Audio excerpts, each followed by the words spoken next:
How's it going, everyone? What's going on? It's Kyle Henderson along with Ty Hayes coming to you from beautiful Tuscaloosa, Alabama. Today, we're talking the college football playoff rankings. Ty, let's just jump right into it. When you look to the rankings, I'm going to bring them up on the screen right here. There's a lot to digest because you have a one-loss team in Ohio State who recently lost to Michigan. They're put at number 6, and Alabama stays at number 8. Your initial thoughts on where these teams are ranked, and I appreciate you guys all joining. Hit the thumbs up, like, subscribe. We're just jumping right into it. Ty, go ahead. Yeah, guys, be sure to hit that like button. Massive for content creators like us. And Kyle is the standard in the space. And so you have got to support him first and foremost. It's just good content. Now let's dive into this. For those of you that know me, Kyle, I think I've told you this. I love the show It's Always Sunny in Philadelphia. And when I saw this, I thought of Dennis and his iconic moment where he says, "I am untethered and my rage knows no bounds." I understand there are going to be people coming in here saying these rankings still don't matter because there's conference championship. And while I agree it will take care of itself, my counterpoint to that would be, why are we okay with the committee doing a bad job until they have to do a good job? Shouldn't the standard be do a good job the entire time? How in the world? I already had my beef with Oregon being over Alabama. How in the world is Ohio State over Alabama? They don't even have the argument of Oregon, where they've been kicking teams' teeth in. At least Oregon can say, well, we've beaten the hell out of all these teams. Ohio State has struggled. Kyle, they lost to their rival when Jim Harbaugh wasn't on the field. How in the world can you remain above Texas and Alabama when you lost your biggest game and the opposing head coach wasn't on the field? Doesn't that have to mean something? Like, doesn't that inherently mean you need to fall out the top 10? I don't know. I was irate when I saw these committee rankings. I can't wait to hear your opinion. Yeah, here's Ohio State's resume, and I'll go ahead and read it out. 11-1, 8-1 in the Big Ten, number 37 total offense, number 3 total defense. And I think when we've talked about this before, the committee certainly likes the style points. And listening to Boo Corrigan following the committee last night, they're going to have a really difficult time ranking these 6, 7, and 8s. I don't think they even know where to rank these or how to rank these one-loss teams. I do know that in my mind, the Pac-12 has certainly punched their ticket. We have the resumes brought up on here. We're going to talk about the playoff ranking, so I appreciate you guys being in here. With Ohio State, as you can see on the bottom left, they lost to number 2 Michigan. They beat number 10 Penn State, and they beat number 17 Notre Dame. So they're 2-1 versus top 25 that are in the college football playoff rankings. The number 41 overall strength of schedule. Clearly, they have elite weapons, but there are 4,000 odds to win the college football title. And I think that tells you where the college football odds makers put this team, right? They will not play for a conference title, so they're that one-loss team on the outside looking in, depending on what happens with Michigan and Iowa. We're going to talk about each of those teams here coming up. I think if you lose late in the college football season, you should be heavily penalized. It doesn't matter the rivalry game. Can you imagine if Alabama would have lost to Auburn, where that would have put them, right? You have to win these type of rivalry games. It's just kind of survive and advance. And I get it. There's other teams that have put up some style points, but why wasn't Washington penalized for their 3-point win over Washington State? Why wasn't Washington penalized for their narrow win over Oregon State, right? You see what I'm saying? Like, why is Alabama held to a different standard? And the reason that I bring that up is because I look at a team like Florida State, right? Florida State, for example, they were trailing 13-0 to North Alabama. No, I'm not going to stop talking about that because it's very important that Alabama is being held at a different standard, and it's unfair to the Alabama Crimson Tide. Look, if Alabama was down 13-0 to Chattanooga, you know that Alabama would have been out of the playoff race 100%. You know that if Alabama would have lost to Auburn, they would have been out 100%, right? So why is Alabama being held at a different standard? I don't get it.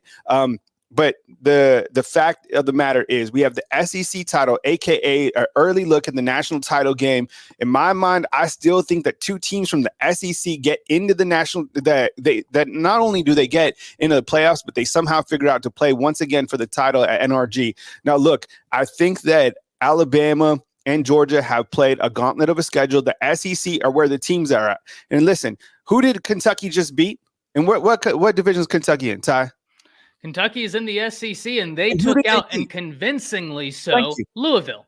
Exactly. So when Louisville beats Florida State, or when that game goes into double overtime or whatever, look, Tate Rodemaker, he's a serviceable quarterback, but he's not Jordan Travis. Even on the committee, they said it's not the same type of team. My thoughts and prayers are with Jordan Travis, absolute baller, right? Like for that to happen to him is devastating. Same thing with any of these elite college football players, but they are not the same team. Plus, on top of that, even with him, they don't have the resume overall. They're living off the one win against LSU. So, Alabama knows right now that they have to beat Georgia. We all know that, and I'm still curious if with that win over number one, what if the committee does the right thing? They got to put them in. But yeah, that's kind of just my hot take. Let's kind of switch gears here, Ty, and talk about some of these the records versus the top 25 teams, and these are the records off the top 25 of the latest college football playoff rankings. I'm going to put that on the screen now for you to look at, Ty. You can go ahead and read those out. Yeah, so you have Alabama at 3-1. They've beat Ole Miss, they've beat LSU, beat Tennessee. 3 really good wins, especially if you focus in on Ole Miss, LSU. Fantastic wins. And if we're talking quality losses, they have an incredibly quality loss. Look, I'm not going to lie to you. I put more stock in a loss to Texas with Steve Sarkisian, Bo Davis, PK, than Oregon's loss to Washington, because Washington hasn't looked that great anyways, and Oregon's been beating up on Bishop Sycamore. I digress. We go to Florida State. One big win. They beat number 13 LSU. Good win. Jordan Travis isn't there anymore. And I have serious doubts they take down Louisville. We'll talk about that at a later date. You have Georgia. Nothing to take away from Georgia's resume, ladies and gentlemen. Beat Ole Miss. Good win. Beat Tennessee, solid win. I think that Tennessee is a little bit disappointing this year, but they were solid in other areas. They beat Missouri. We can't take anything away from that. Michigan, they beat up on a bunch of Bishop Sycamores. They beat up on Penn State, and they beat up on Ohio State. How Ohio State, once again, I hate to beat a dead horse, how do you lose to your rival without their head coach and you get rewarded for it?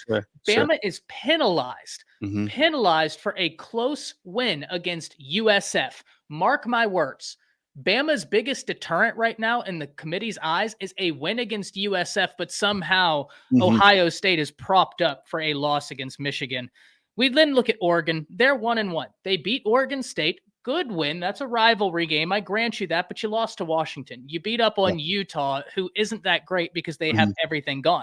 You have Texas. They beat Alabama. They lost to Oklahoma. They do have a win, though, against not only Alabama, Kansas State, who comes in at number 25. If I'm not mistaken, Washington right now, Texas, Alabama, and Georgia have the most ranked wins. We go to Washington 2-0.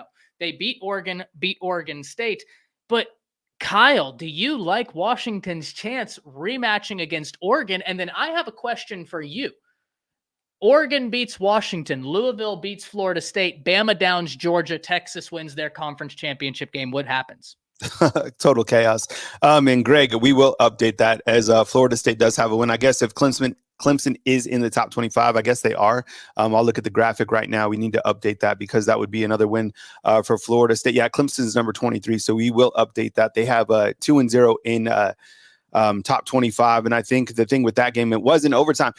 And the thing about it is Clemson had the opportunity in that late game to win that game, right? So Clemson has been one of those teams that hasn't had the type of season that they've had in the past, but they've been able to win some games for Dabo Swinney. And, of course, that game, Florida State won in Clemson. I definitely will add that. Look, I think if there are some one-loss scenarios, clearly this team, this committee loves the fact that, these head-to-head wins, right? So they're going to certainly value these head-to-head wins. So the Texas win, if Texas is able to beat Oklahoma State, they're going to value that win, that head-to-head over Alabama because they beat Alabama, and rightfully so, in Tuscaloosa, right? However, with that said, if Alabama is able to beat Georgia, this type of Georgia team, then what happens with the Georgia Bulldogs? Are they out? I think if you look to the all-state playoff predictor, that scenario would fall out. But when you look to Georgia's overall resume, it might come down to Georgia or Texas. But then they could say, well, since Texas beat Alabama, then therefore they are better than Georgia, right? They might do something like that. Kirby Smart just recently said, this is not the same Alabama team. Nobody is at this point of the season, right? All these teams have transformed. And I think if you look to kind of future odds and you kind of match up Alabama versus Texas, I promise you, Alabama is going to be the favorite against Texas right now if they were able to play this coming weekend. So, and that's the other thing that I have is like you have like Washington and Oregon. If Washington is so good, then why have they been the underdogs the last 2 weeks, right? They were the underdog against Oregon State, and they're the underdog again against Oregon. So these one-loss teams are certainly going to cause a headache in the playoffs. I don't know how they're going to rank them, but I know it's going to be very difficult to leave an Alabama team out if they're able to beat the number 1 ranked Georgia Bulldogs. By the way, that SEC title game is in the home state, 40 minutes away from Athens, Georgia. So it's basically a home field game for the Georgia Bulldogs, even though people refer to it as Bryant-Denny East. Still, the fact remains, it's only 45 minutes away from Athens. Let's take a look at Oregon, okay? Because this is a team that I don't understand why these guys are even ranked above, I guess even in Ohio State, a Bama, even a Texas, who we're starting to talk about. But when you look to Oregon's resume, Ty, read it out, and let's kind of get some feedback inside the comment box about Oregon as well. Yeah, they're on a 6-game win streak. Those wins include, like I said earlier, Bishop Sycamore, Gainesville High School, and if I'm not mistaken, Decatur High School. They have an 11-1 record. They're 8-1 in the Pac-12. They lost to number 3 Washington. They beat number 20 Oregon State, 1-1 against top 25. They do have a really good offense. I grant them that. They have a good defense. But look at their strength of schedule coming in at number 59. They would be favored over Washington. And I know everybody likes Bo Nix for Heisman. Guys, Jaden Daniels should win the Heisman. Jaden Daniels has more touchdowns on throws over 20 yards than Bo Nix has completions on throws of 20 yards. Mm-hmm. They are not the same. Jaden Daniels is your Heisman. But this is ridiculous, Kyle. How are they ahead of Alabama? How are they ahead of Texas? I'll put it like this. If you told me right now, Oregon versus Alabama, Oregon versus Texas, I'm taking Texas in that game and I'm taking Alabama in that game. Yeah, I am too, and you look to this game against Washington on Friday night, they're a 9-point favorite against Washington. So Oregon, the thing about them is they are certainly hot, and this is a team that is playing at a high level in terms of the offensive side. I do not think that they have the defense, and I get it, the number 15 overall defense as of right now, but when you look to their overall quality of schedule, I mean, it's just not the same as some of these other conferences. Same thing with the ACC. I just don't believe in the Pac-12 overall, and I say this because they got a lot of hype from their win over Colorado. I'm going to say that again and again. I mean, all the spotlight was on, could a 3-0 Colorado team that was ranked number 19 at the time beat Oregon? Of course not. And Oregon got a lot of style points from that victory because they beat them, what was it, 42-7 or something like that? So when you look to the fact that they're 1-1 against top 25s, they have they beat Oregon State and they lost to Washington. Now, more than likely what's going to happen is the Pac-12, in my opinion, has already punched their playoff ticket. This committee really, really likes this Oregon team. They continue to hype on the fact that they have a big offense, that they've been able to perform at a high level down the stretch against lower competition, at least in my opinion. So I think if Washington wins and they finish 13-0, they're absolutely in. And if Oregon's able to win and they finish out 12-1 in the Pac-12 champs, they are 1,000,000% in as well. So I look at the Pac-12 champ as certainly that's probably the only conference right now, as of this very moment, that has a team inside the playoff rankings, 100%. Because I'm going to tell you why. So you have Michigan, okay? And we're going to bring up Michigan's schedule next. We'll take a quick look at Washington's, but, Washington's, they're undefeated. And as I said, they're already a team inside the playoffs, in my opinion, them or Oregon. 12-game win streak, 9-0 in Pac-12 play. Number 12 overall offense, number 93 overall defense, beat number 5 Oregon, beat number 20 Oregon State, 2-0 against top 25. Number 23 strength of schedule. The play of Michael Penix has been amazing.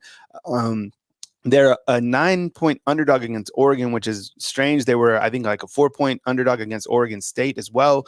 They won their last 2 games by a small margin. I combined 5 points. They had to kick a field goal to beat, who was it? Washington State. I get it's a rivalry game. Alabama had to throw a 31-yard pass for a touchdown. So, but still is like, how are you playing at the back end of the season? I think that certainly matters, but maybe you can watch out those rivalry games.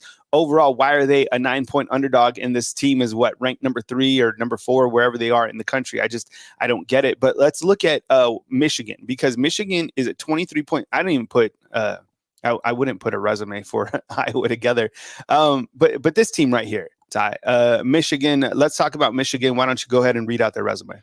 Yeah, they're on a 12-game win streak. They have the number 57 offense, solid defense coming in at number 2. They beat Ohio State. They beat Penn State. They have the number 53 strength of schedule, so not great. They're 2-0 versus top 25. You have all of the sign stealing allegations. You have Burgergate to open up the year. Mm-hmm. JJ McCarthy has been solid, but I don't think he's a quarterback that just strikes fear into the heart of opposing defenses. They're a massive favorite over Iowa. Part of that's because I don't think that they even know the concept of offensive football in Iowa. I don't think that that's hit the state yet. We'll check in next year to see if that's a new development in Iowa. They have solid odds to win the college football title. So Michigan is an interesting team to look at, and Iowa is not going to stand in their way just because I don't think Iowa can score if they prayed as hard as they could that they need a touch. It's not happening. They just don't know what to do. Yeah, I think that when you look to Michigan, people wanted to see if they could beat Ohio State, and they did, and that was a rivalry game, and it came down to really the final possession. There was an interception which ended the game. I was curious to see where Ohio State would fall, and the committee put them at number 6. They were previously number 2. I was kind of curious too if they were going to leapfrog Michigan over Georgia just because, you're beating the number 2 team. When you look to Michigan's overall resume, outside of the Ohio State win, they do have the win over Penn State. I will say that some of the throws that J.J. McCarthy did make in that game, they were just part of that rivalry game, right? Like the way he was able to thread the ball through a couple defenders, throwing on the run. He made a couple good throws. Good for him. Blake Corum, he's a really good running back. This team is built on the run. I still think all the stuff with the allegations, I mean, that's we don't even talk about that anymore. And the 3-game suspension was kind of a slap on the wrist. You see the linebacker coach harping on Twitter saying that he had no idea, no involvement. He's just basically been whitelisted from kind of space. Like people don't even pay attention to him anymore. Going into this game, this is interesting. So they're a 23.5-point favorite against Iowa. And in Iowa, they're lucky to score 8 points a game or whatever. And I don't know. I mean, I still you have to beat Iowa just like Alabama has to beat Georgia, just like Georgia has to beat Alabama. I mean, who knows? The Big Ten title game, this is probably, the biggest point spread out of them all. There's probably a low percentage that Iowa is able to beat Michigan, but who knows? I mean, sometimes this Michigan team is Harbaugh back for this game or is he out for this game, Ty? Do we know that? No, I believe he's out for this game. So he's out for the remainder of this game, but can he come back for the playoffs? Do we know that? I don't know that. I believe he's able to come back for playoffs, if I'm not mistaken, because he was out for Maryland. He was out for Ohio State. He'd be out for this one. Okay. Was he out for a game? It's a 4-game suspension, so we'll see. Okay. Oh, so if it's a 4-game suspension, then he's out of this game as well. Okay, so taking on Iowa, I mean, who knows about this game? I mean, I think Michigan, wins, but who knows? I mean, these Big Ten games, I mean, Michigan is known to crap the bed, in the back end. But, if this team wins, then they are certainly in. So now we've had the Pac-12 in. The winner of that game certainly in. Then you have Michigan. If they win, they're certainly in. You have 2 spots. Let's kind of go over Florida State again. And Florida State is a team that is without one of the best players in all of college football now. And Jordan Travis, he went out against North Alabama in a game that they were losing 13-0 with him in the game, mind you.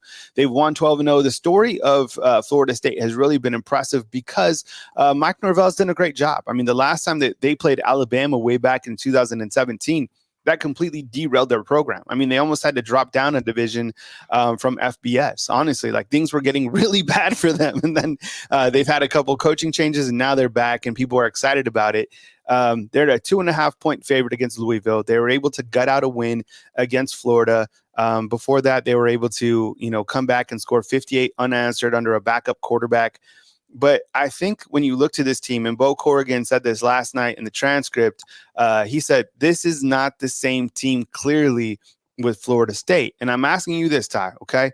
If they are not the same team, if he admitted that and they find a way to win and they're 13-0, but we clearly all know collectively that they are not the same team, then doesn't that mean that they are not one of the top 4 teams in college football? I would take that to mean that they are not one of the top 4 teams in college football. And let's understand this, Kyle, you hit the nail on the head. The committee is after the best 4 teams. Heather Yes. Dinich cleared this up last night where she was like, no, we're not after the 4 most deserving teams. Mm-hmm. We're after the 4 best teams. Now, ultimately, deserving and best, there is like a sectionality where they definitely intertwine, but Mm-hmm. not always, right? And I Mm-hmm. think Florida State is the name to watch because you're 100% right, Kyle. This is a good team. It's a Mm-hmm. really good team. Do I think this is one of the 4 best teams in the nation without Jordan Travis? Personally, no. I Mm-hmm. had questions as to whether they were one of the 4 best teams with Jordan Travis. I Mm-hmm. thought they were a great Yes. team, Great point. Mm-hmm. but I thought they were like maybe 6 to 7, right? I thought that's Mm-hmm. outside looking in. Now, if we're after the 4 best teams, no, Jordan Travis was one of the biggest names in college football for a reason, a unbelievable catalyst for that offense. Now Mm-hmm. they're without him. I don't care what they did against North Alabama. It's North Alabama. You Mm-hmm. should boat race them off principle alone. Mm-hmm. I completely agree with you. I think there is a scenario where if the committee is going after the 4 best teams, Florida State could get left out. Now, I think Louisville will take care of business, so we don't even have to get to this point personally. Mm-hmm. I think when you look to this game, I mean, I think Louisville wins this game, to be honest. But I think that Florida State, they're fighting for Jordan Travis. Mike Norvell is going to get this team riled up. And I honestly think that at the end of the day, a 13-0 Florida State team does not get in. I'm just going to say that. I don't think that they have the resume overall, and they did beat Clemson as well. So we have updated that. They are 2-0 against top 25 teams.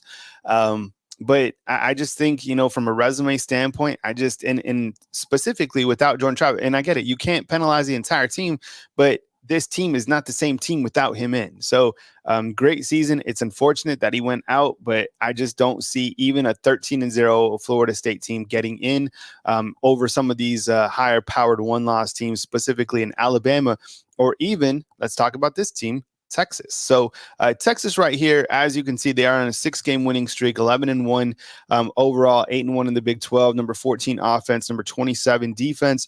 Their first 10-game winning season since 2009. The job that Steve Sarkisian is the job that people wanted him to do when they brought him in. I mean, he was kind of that. I think, Texas A&M had aspirations for Jimbo Fisher to do that. Same thing with Mike Elko. There's some. They want these teams to ultimately compete in the playoffs and for a national championship. And Steve Sarkisian, what he's been able to do over there at Texas has been really impressive. He's built up a team that is certainly formidable, that came in Tuscaloosa and had the big victory. And who knows, could that be the ultimate game that boxes out Alabama out of the playoffs? I don't know. We're about to see. The number 1 strength of schedule overall on Power Guru, and they're living off that win against Alabama. And they lost to number 12 Oklahoma. The crazy thing about the Big 12 is that there was a really good shot if Oklahoma and Texas were going to rematch in the Big 12 title game. So Oklahoma State is getting completely drubbed by BYU. And you're like, okay, perfect. Oklahoma's trending in the right, at the right time, right direction. They're back. And they win their game. Okay. So they had the same record as Oklahoma State if they would have lost. Well, Oklahoma State comes back in like triple overtime and beats BYU. So in the title game in the Big 12, you have Texas taking on Oklahoma State. And as you can see, they're a 14.5-point favorite against the Cowboys. What's your thought on Texas overall? I mean, does this team have a better resume than an undefeated Florida State? And is this team overall, do they have a better resume than Oregon, Ty? I think they have a better resume than both. Right. And look, losses matter. There's no question about that. But I also think that we need to, I think losses come with nuance, Kyle. And the Red River rivalry, the Red River shootout, as I grew up with it, it's one of the top 3 rivalries in all of college football, right? It's Iron Bowl, it's Red River rivalry, and then it's the big game in that order, in my opinion. Iron Bowl is the best, but then we get into that. Texas beat Alabama. That's better than any win Oregon has. It's better than any win Florida State has. And they beat them at home. I know, different Alabama team, but then Texas beat Kansas State. If they beat Oklahoma State, they will have as many ranked wins as a Washington, as more than an Oregon. So yeah, I think they have a more impressive resume than both Oregon and a Florida State. As we sit here, they beat Alabama, which is more than Oregon or Florida State can say in terms of a quality of opponent beat. Yeah, they have a better resume even with the loss than Florida State does undefeated. To your Mm-hmm. point, Florida State very easily could get left out of this situation Yeah. undefeated, which would be wild. Yeah. DeMarco with the super chat. I appreciate it, man. DeMarco's been a long time follower. Go ahead and read that out, Ty. He says, "Hey Kyle, assuming we beat UGA and Texas/FSU lose, where does that put Alabama? If Alabama beats UGA, I think the committee will keep number 1 Michigan, right? Just because Yeah. they're loving what they do. Yeah. I even think it's possible that Oregon would be number 2 just because the committee's love Yes. for Oregon. I think Yeah. Alabama would probably come in number 3, and I think Georgia would be 4. Mm-hmm. If Yeah. Texas and FSU lose, I think Georgia would come in at number 4. Yeah, 100%. Yeah, I'm kind of looking if Alabama is able to beat Georgia, I kind of I have them slotted at the number 3 or the number 4 spot. And listen, everybody's forgot about that sign stealing, right? Everybody, can you imagine if Alabama's paired up with Michigan? And guess who will be back for the playoffs? That's Jim Harbaugh. So the amazing thing about that would be, so you have all that sign stealing would go away. Could you imagine, Ty, if Alabama gets paired up with Michigan at a 1 through 4? I know we're talking rat poison here because Michigan has to win and so does Alabama, but still, that would be something that we all harp on. The last time the two teams played was in the Citrus Bowl. And it was crazy because since I've covered Alabama, I mostly covered playoff games. And last year it was still a New Year's Six game with them playing in the Big Easy. But, when I went down the Citrus Bowl, it was Harbaugh versus Nick Saban. And at that time, Josh Gaddis, who was the former wide receiver coach, was the OC for Michigan. And that was led by Mac Jones. That was kind of the changing of the torch for that. And Alabama was able to come out with a W down in Orlando. But who knows? I don't know. I would love to see Alabama and Michigan because I think Alabama is a team that is built to stop the run, even though they did allow 244 against Auburn and Hugh Freeze, but that game's all voodoo. Okay, let's talk about the Georgia Bulldogs. And then we're going to compare side by side Alabama and Georgia. But let's just look at Georgia's resume for a second. 29-game win streak. Longest in college football, number 6 total offense, number 9 total defense, beat number 11 Ole Miss, beat number 21 Tennessee, beat number 9 Missouri. So the front end of their schedule was laughable. I mean, these guys played absolutely nobody. And the back end, though, was pretty impressive. Them beating Ole Miss, Tennessee, Missouri. Now, the last game against Georgia Tech, who knows? That's a rivalry game, whatever. They were able to beat Georgia Tech, and I know a couple of players didn't play. But when you look to things overall, I mean, this Georgia team clearly has the best resume in college football up to this point, in my opinion. I think 3-0 against top 25 is certainly impressive. And then we're going to compare Alabama and Georgia side by side, and you'll see why this team is the team. So what do you think about Georgia's resume here, Ty? Couldn't agree more with you, man. I could not agree more with you. I think they have the best resume in college football. They have not only the 3-0 versus top 25, 2-0 versus top 15. And Missouri's a really good team this year, man. Sure. Missouri would catch a lot of people and surprise them. I'll put it like this. Go put Missouri in the pack. Watch what they do out there. Yeah. And the same with Ole Miss, man. Those are two quality wins. This is a really good resume. And what I do like, Kyle, is look at the balance in their offense and defense. And I think that's the word I have for this Georgia team. They're balanced, very balanced. Yeah, absolutely. I mean, this is a balanced team 100%. And I think that when you pair it against Alabama's, and we're going to put them side by side so everybody can see the actual numbers side by side. But Alabama riding a 10-game win streak, 8-0 in SEC play, beat number 11 Ole Miss, LSU, Tennessee, lost to Texas. So they're 3-1 against top 25 teams. Number 48 offense, number 17 defense, number 17 strength of schedule and power guru, led by Milroe. I mean, it's been really incredible to see how he's been able to take over games. And I honestly think it's kind of a disservice to college football, the way that they do the Heisman Trophy, because in my opinion, I think what we're about to see from Jalen Milroe in the next 3 games is going to be something that you haven't seen all this season. I think he's about to go monster mode. He has to and everything is going to rely on the play of him, to be honest. So he's going to have an incredible opportunity to silence even more critics in this next game. His overall play, you're about to see it go through the roof. How could it not? I mean, you saw his performance against Auburn, besides, him throwing over the line of scrimmage, which are things that he just has to have better field awareness on. I mean, the guy is just such an incredible athlete. He said he's over 230 pounds or something like that. So this is a big man, and he's coming in with a lot of momentum, and I think still with a chip on his shoulder. What's your take on Bama's resume, Ty? I think Bama has a fantastic resume. That loss to Texas, here's what people need to understand. They lost early. And I think it kind of coincides with a number I want to talk about real fast. And that's that number 48 offense, because that's a little bit misleading here. Bama's offense was not good for about the first 3 to 4 weeks. They started figuring it out in week 4. But really, since about week 6 to now, we're talking about a totally different Alabama offense.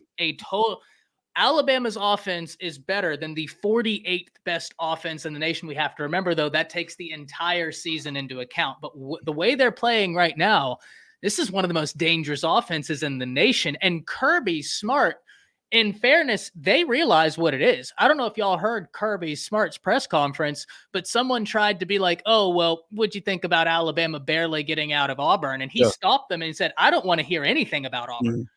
We played them. I know all about Auburn. That means nothing to me, because to your point, Kyle, Auburn put up over 200 yards on the ground against Alabama. They did that against Georgia too. I mean, this is an Auburn team that whenever, for whatever reason, they decide to show up whenever they choose to and put up big numbers, Milroe will be the catalyst. And Milroe is different than any quarterback they have seen. He's 230 pounds and moves like a cat. He's got Lamar Jackson-esque speed. I mean, it's a different type of athleticism that we've seen. And you hit the nail on the head, man. He is peaking at the absolute right time, which is why I kind of wanted to dive into that offensive rank, because I think that's a little bit misleading. I think Alabama's offense is far better than the number 48 in the nation, just off of how they're playing now. Hey, fam, by the way, I got some new gear that I'm about to drop. Here's a kind of a preview of a graphic that I created. Let me see if I can get this up. So, we've been going back and forth about the 4th and 31 tie and what people want to call it and stuff like that. And so this is coming soon to the YouTube channel. I'm going to get a hoodie of this as soon as it drops. But the 4th and 31. So this is it. This is the graphic that we're going to go with. So look for this soon. 4th and 31, aka the Grave Digger, and excited for that to drop. So you'll see me copping that hoodie pretty soon. All right, Ty. So when you look to these teams side by side, Georgia versus Alabama, let's turn the page right now to the SEC championship game. And by the way, if you guys don't know about Ty Hayes is definitely an up and comer on the YouTube channel. You guys have all seen some of these guys blow up over the last couple years. From different people who have started their YouTube channel and are certainly on the rise. Everybody has clearly seen the success that Josh Pate has done, and a lot of that is honestly because of talent and hard work. Ty Hayes is very, very talented. I really encourage you guys to go support his YouTube channel, Around the Sports Table, where he talks about college football and various topics. So definitely check him out. We'll put his link in the description box, but it's pretty easy, Around the Sports Table. All right, so Ty, when you look to these teams side by side, so I got the individual stats, and then I also have the team stats side by side. Talk about what stands out from Alabama, Georgia, from the individual stats. Yeah, I mean, first and foremost, Carson Beck, I think people didn't really think he would throw for that many yards. And I think there are a lot of people out there right now that are still like, oh my gosh, he's almost at 3,500 yards. He's had a really good season. Carson Beck has been really solid for them. But if you look outside of that, it's pretty analogous. And with the way Jalen Milroe is playing right now, the threat of his legs, the way he is tearing apart defenses. I mean, this was an Auburn defense that wasn't allowing people to throw the ball on them, and Jalen Milroe dotted them up all night long.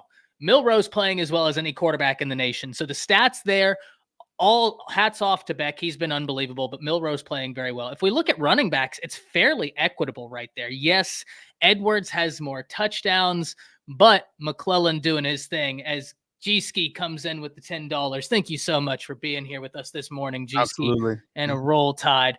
You look at the wide receivers, Jermaine Burton putting up more numbers than their leading wide receiver. And then you see Bond putting up more than their second. Now, where we see the massive difference is Brock Bowers. And ladies and gentlemen, that will be the catalyst. But this is where I go to the safety position. You have Smith at Georgia, a lot of tackles, 4 interceptions. You have Downs at Alabama, even more tackles, not as many interceptions, but playing at an unbelievable level. Caleb Downs is going to be key to slowing down Brock Bowers. He and Malachi Moore will talk about that. Outside of this, Kyle, I think there's this inclination for people to think that Georgia is on a totally different level than Alabama this year. Mm-hmm. But when you look at these stats right here, these teams are far more equitable than I think a lot of people realize, which is why Alabama fans, Georgia fans are also excited for Saturday, because we know this is a Goliath matchup we are about to see. This is the first college football playoff game. Make no mistake about it. This is the college football national title game. I believe so. Right? You might get a double dose of it. So look, I think when you look to, we've talked about Alabama's stats, all season long, but some things that stand out to me is the safety, Caleb Downs. He's only a freshman, a true freshman, has 95 tackles, which is crazy. The next guy is literally Jahad Campbell, who has 61. So for a freshman to come in and have almost 100 tackles, and we're just through 12 games or whatever they played, is just remarkable. Haven't seen anything like that, plain and simple.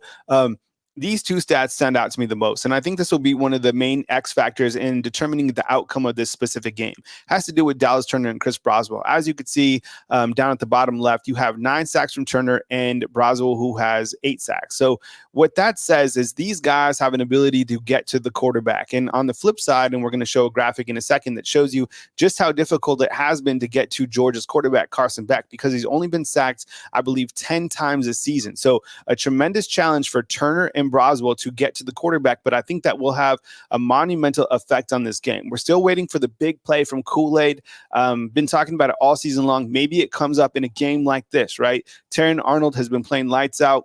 5 interceptions on the season with 10 pass breakups. And the secondary has been tested. Now, a lot of this is going to come down to your X factor. So you have Brock Bowers, who hasn't played an entire season, but he can take over a game just as very well as Jalen Milroe can. Watch that Auburn game in the second half where he absolutely just completely takes over. You played Madden, you've seen guys on their X factors. Well, he certainly did that. He was making one-handed catches. You could literally not stop him. He is going to get his. I don't even have Ladd McConkey up here because he doesn't have enough stats.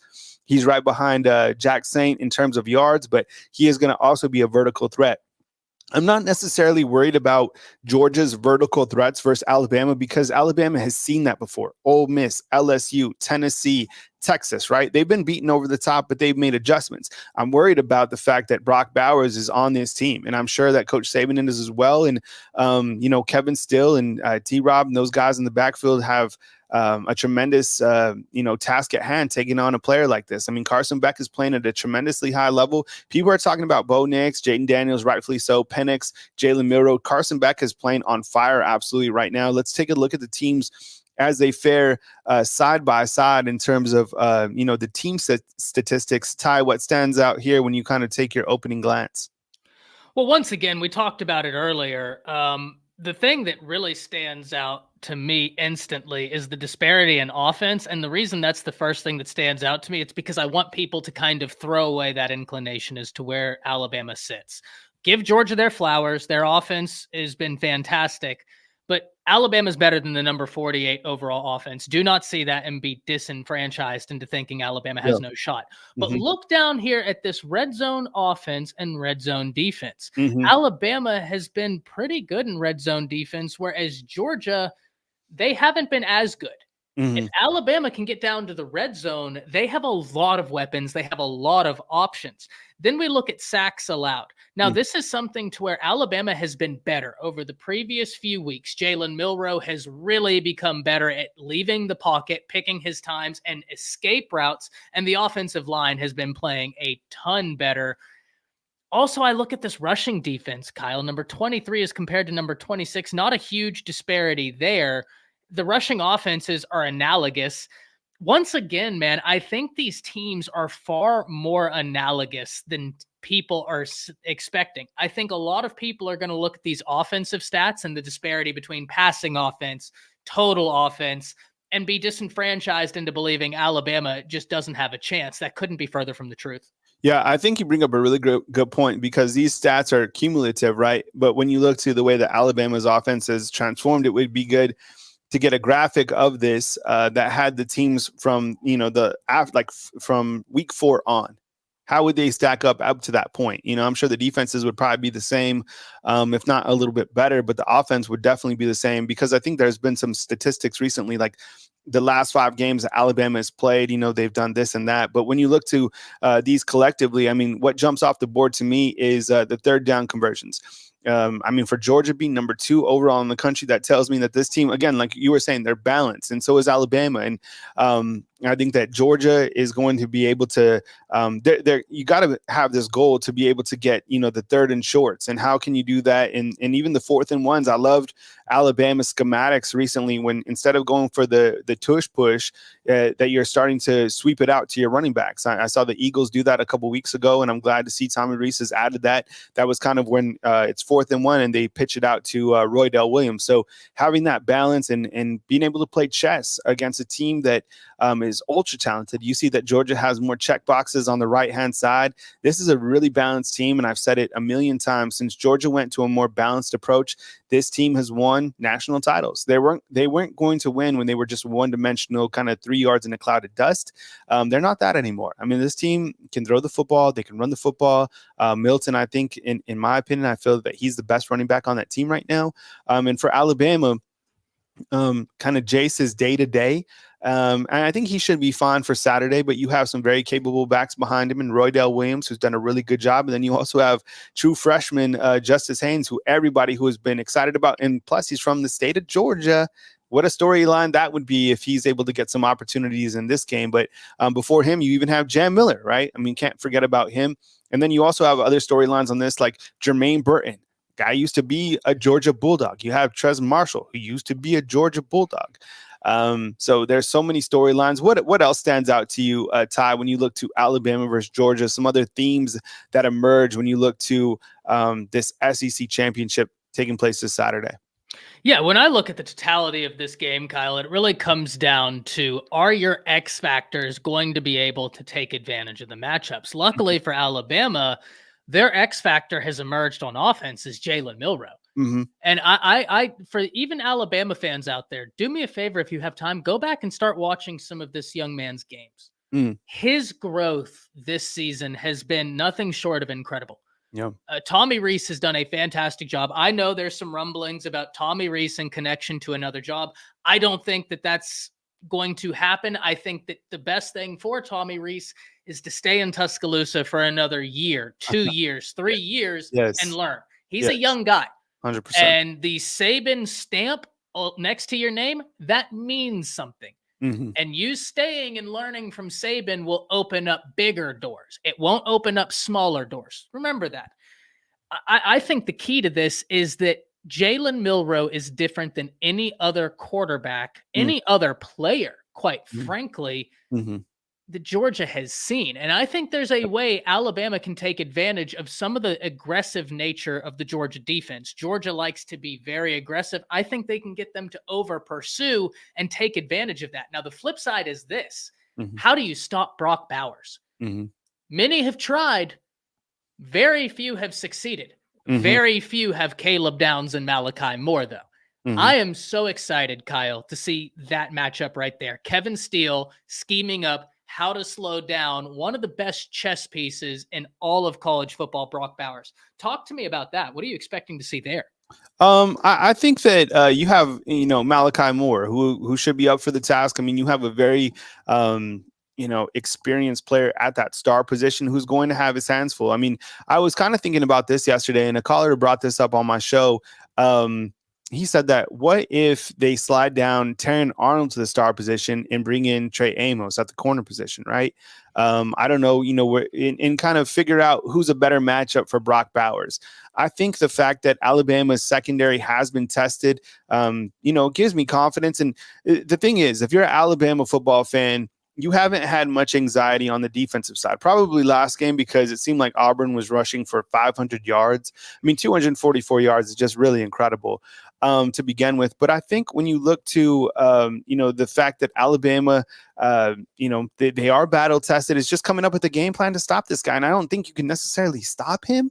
I just think that, trying to contain him and coming up with some ways that you could bracket him and make a play. Look, you got to get to the quarterback. I said that a bunch of times. I think, honestly, the bigger storyline might come down to being able to get to Carson Beck as opposed to stopping Brock Bowers, because as you saw on the statistics, I mean, you cannot get to this guy all season long. Think about this. They played in 12 games. They've only allowed 10 sacks. That's pretty amazing. So getting to the quarterback is monumental in this game. It might be the biggest difference maker in this entire game. And the good thing for Alabama is I think they have the best pass rushing tandem in college football with Broswell and Dallas Turner. Those are NFL type guys. Dallas Turner's probably going to be a top 10 pick, if not a top 5. And Broswell's made him a ton of money coming back. And there's got to be a player on Alabama's defense that makes a big play. And we've all seen that big play mentality from Terrion Arnold. I think you could honestly say that Terrion Arnold's probably played better than Kool-Aid this season. And I get it. Not a lot of people are going to Kool-Aid. We have to look at the numbers. But overall, from just a playing standpoint, I think, Terrion's played a fantastic season, and he's opportunistic, right? He finds the football. The other thing, Ty, okay, we didn't talk about this, but so we have getting to the quarterback, stopping Brock Bowers, Jalen Milroe's play. One of the force factors in this game is special teams play. Okay, so Will Riker, okay, look, get your mind right. I don't know what happened at LSU. We forget that. It's the next play. Auburn, I get it. You're 1 point away. We get that. Okay, this game against Georgia, there's been field goals missed at that stadium before. We can all go back to the times Andy Papanasis missed a field goal that would have ended the game. This game, you can't have any special team lapses. I'm talking dropping, fumbling punts. You saw how that affected Auburn, a missed field goal. Things like that. You have to be able to tighten up on special teams. You can't have a punt that is shanked, right? You can't give Georgia any type of opportunities in this game. And same thing with Georgia. So the special teams factor is certainly going to come in large. I was thinking about this as well. And before I get your take on the special teams play, Ty, I've never seen a team with more touchdowns taken away than this Alabama team. I was thinking about this. Look, Kendrick Law last week, his touchdown call back. Amari Niblack, his touchdown call back. Terrion Arnold's touchdown ruled out of bounds. And then Will Riker just throw on, the missed field goal. That's 24 points against Auburn. But so tell me about that, but also talk to me about the special teams. That's a wild thought to get into. How many touchdowns have been taken back? Yeah, that's interesting because Alabama looked like they were about to blow the doors off of Auburn, which I would have loved, right? Now, this is a little bit sweeter because it came on the anniversary of the kick six, and now for the next 10 years, we're going to be talking about the Milroe miracle instead of the kick six. They can kick that right out of there. But special teams, it's the often forgotten about, but ever so important aspect of college football. And I myself am guilty of it, Kyle. You kind of get so in the weeds of talking about the matchups on offense and on defense that special teams will just kind of slip the mind. But games are won and lost on the backs of special teams. Starting field position.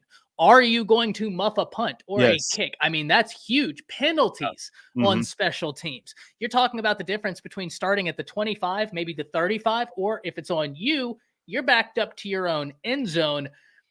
This is the type of game that could easily be won or decided by 3 to 6 points.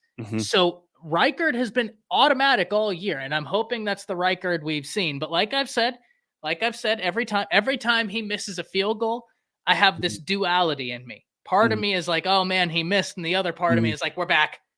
We're back. Yeah, you said that before. We can't be beat. Yeah. Okay. So before we break out, Ross Dellinger, who does a great job covering college football for Yahoo Sports, he recently tweeted out this graphic, which I think is gives you an idea of what is to come And this is as of the rankings are today, or how he has it shaped up. So basically, he says I think there's some context to this. So he said the format rules for next year: 6 auto bids, highest ranked conference champs; 6 at large bids to the next highest ranked teams, and then the top 4 champ gets buys. 5 through 8 hosts on campus. So here's kind of an idea of what a 12-team format would look like.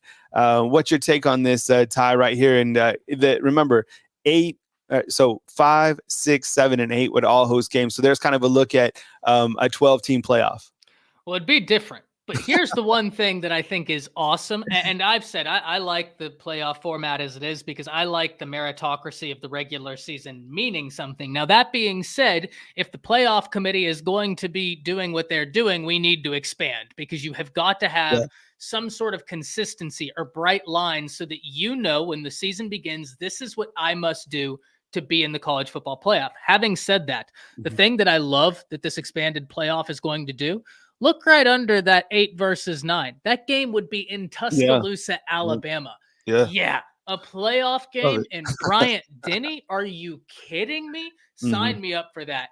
That's going to be unbelievable. As far as how this goes, though, Kyle, there's some interesting scenarios you could start playing here. For instance, Tulane is a slept-on team, my friend. Them taking on Oregon, that would be the best defense Oregon has seen all season.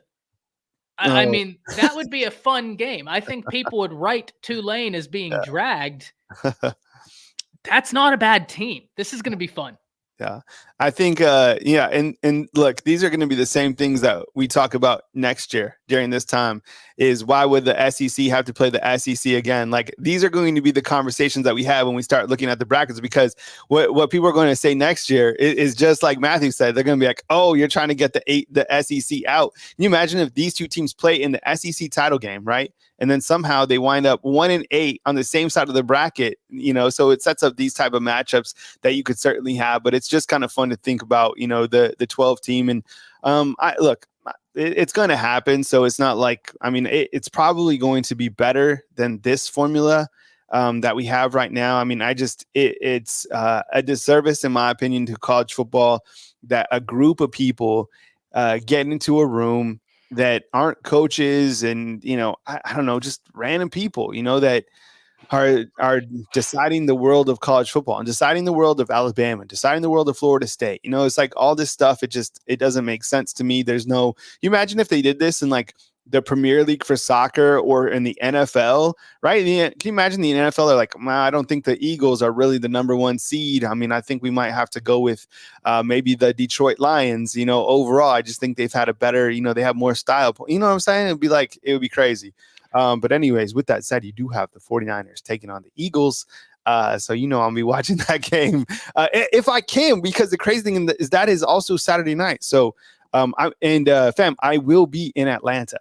So I'm going to be at the game and really excited and looking forward to the SEC title game. Ty, any closing remarks when we look to this SEC title or kind of close out the playoff talk? The only thing I can tell y'all is the committee continues to disappoint me. And I know it should take care of itself. Yeah. Kyle, you and I have said this time and time again because we've had people come in here and say, don't worry about it. Y'all are getting in a tizzy over nothing. Somebody's got to point this out. We can't have a committee doing a bad job for the purpose of doing a bad job up until the moment where they have to do a good job. You should be trying to do a good job every day. Committee's killing me. But other than that, Alabama is peaking at the right time. Yeah. Auburn, that's a rivalry game. Freaky things happen there. Once again, remember that Auburn team rushed for over 200 yards on Georgia. This game coming up, ladies and gentlemen, in my opinion, this is your national championship. Yeah. Alabama, Georgia, 2 Goliaths going at it. What more could you want? Yeah, absolutely. I think this is another opportunity, a great opportunity for both of these teams to showcase just how talented the SEC is. And most importantly for Alabama, I think you win and you're in. And that's the mindset that they've had since they lost. I mean, they've been in an elimination game every step of the way. This team has continued to show resiliency with fight.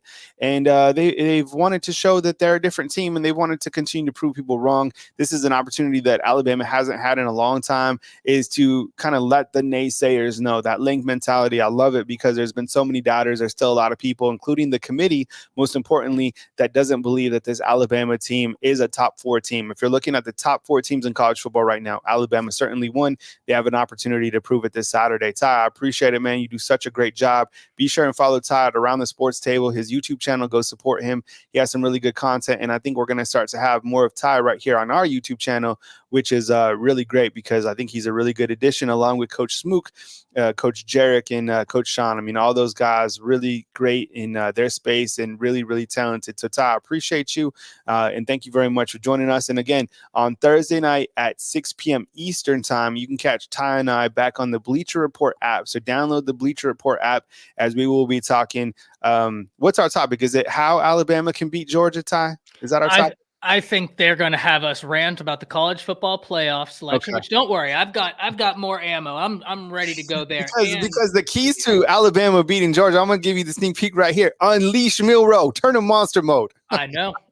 So we're going to talk about that. We're going to a little bit more ranting. Indulge me, people. This is the fun I get. We're going to have a great time tomorrow. All right, good stuff. Thanks, fam. Hit the thumbs up, like, subscribe. Stay tuned for more coverage coming your way on Bama Football on YouTube. Wednesday night, you have the Coaches Show with Coach Smook, Coach Sean, Coach Jarek right here on Bama Football on YouTube, and more content coming your way right here on Bama Football on YouTube. He's Ty Hayes. I'm Kyle Henderson coming to you from beautiful Tuscaloosa, Alabama.